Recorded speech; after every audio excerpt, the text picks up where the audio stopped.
қыздар? Біздің бірлестіктің қыздары жиналып қалыпты ғой. Біздің бірлестіктің апталығы басталғалы жатыр ма? Әрине.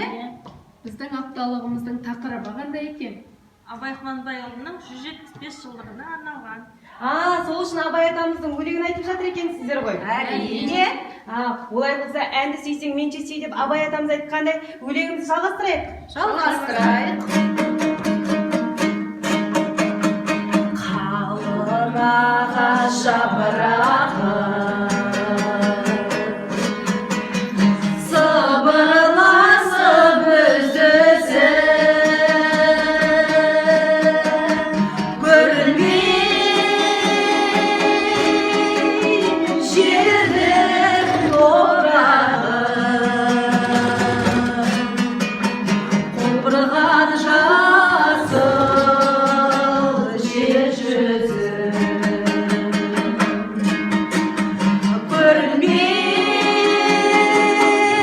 көрінбей жердің топырағы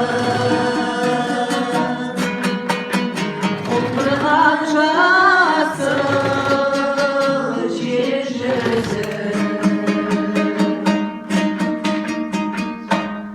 Ал қыздар, бәріміз дайын болсақ, бірлестігіміздің жетекшісі Қамқа Қыдырбаевнаға барайық. 2020-2021 оқу жылындағы көркем эстетика пән бірлестігінің апталығының ашылу салтанатына Қош келдіңіздер. апталығымыздың тақырыбы ұлы даланың данасы.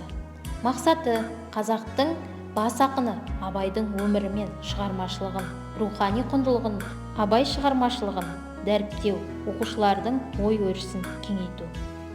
Апталығымыздың жоспарымен таныс болыңыздар. 24 қараша талаптан да білім мен өнер үйрен, шығармашылық жұмыс байқауы.